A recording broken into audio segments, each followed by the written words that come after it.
got escalating tensions over there in the Middle East right now, with Israel attacking Iran's gasoline supply.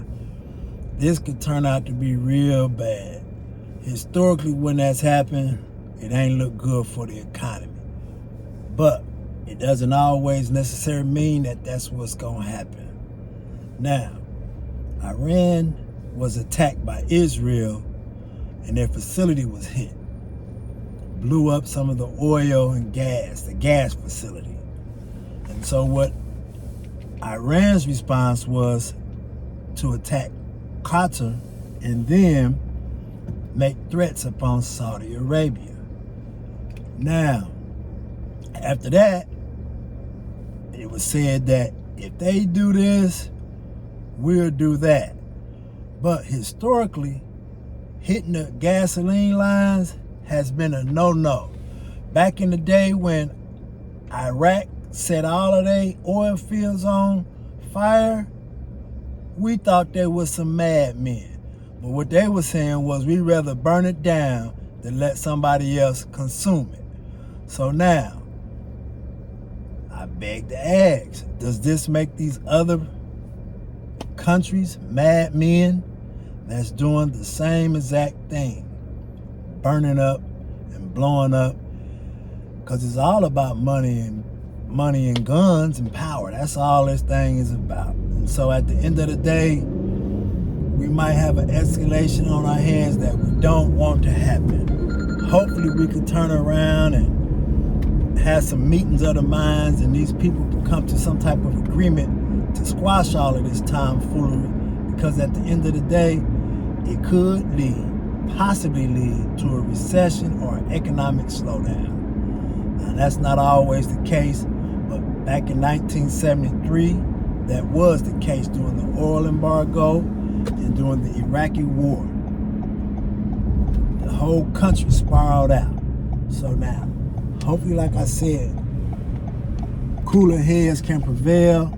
They can come up with some solutions, and we can misstep this thing right here, Now, at the end of the day, what are some of the alternatives that we can do? Because we can't control nothing. You can't call up the Israeli government, Iraqi government, or the United States government and offer your opinion that anybody is going to listen.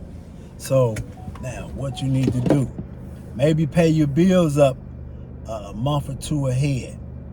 Do any and everything you can to get ahead. Myself, I've been driving like a madman out here. I've been driving 12 hours a day. Like I said, I made $14.49 the other day doing this.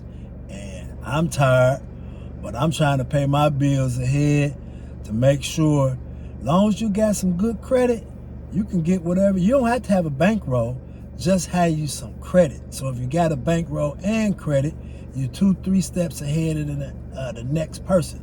Now, another thing, during these economic slowdowns and these recessions and turmoil, those are the perfect opportunity for someone who has the money to go ahead and buy some of these properties on the low, on the cheap. Or silver pulled back somewhat crazy today, and gold. Now, that was because of the firm dollar, but I thought since the instability, that will make it go up higher. But that just lets you know that there's no specific pattern how this thing is happening. But we need to position ourselves to get some stability and just get ahead of this 8-ball. Because at the end of the day, it may be coming down the corner pocket. So at the end of the day, like I said, try to pay your bills ahead. Get out and do some more hustling. Opening up some business, like how when the COVID was jumping out. People, started being resourceful. Once again, you can always go with the family infrastructure. If family unites, they can go ahead and put an S on their last name. Turn it into an asset. Turn their last name into an asset. I heard that on one channel, and I like that. That's what it's about. So, okay, divided we stand, together we rise. Divided we fall.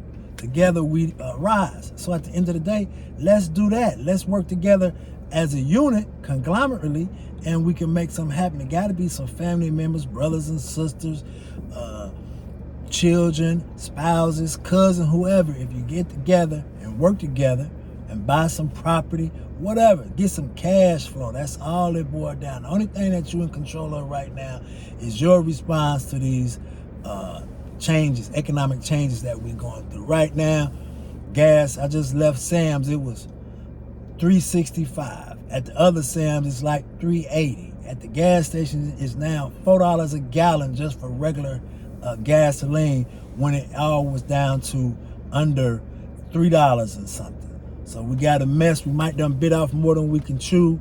You know, I don't know if help is coming, how it's gonna turn out.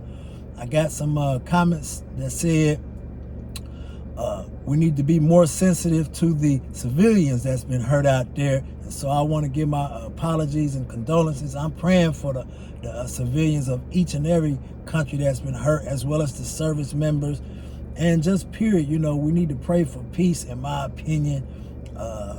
That's the only thing that this is all about. But I heard another thing say that this is in the scripture. All this has been prophesied beforehand. And when you listen to who says this information, some people say it's for the original children of Israel. Some people say it's for the Persian people. So you got to study and show yourself approved. Do your own due diligence, y'all.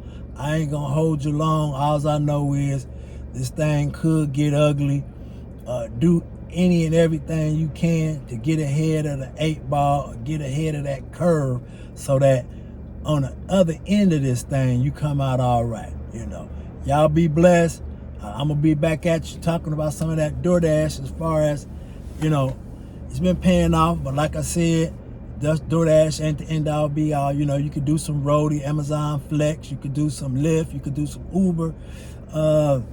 You could do some Instacart. You could do, I got my courier stuff. I just haven't I got all my certifications, but I just been so busy just going that I haven't taken the time. I did a little bit of stuff online trying to put in some applications, but most of the openings is down in like West Palm or Fort Lauderdale.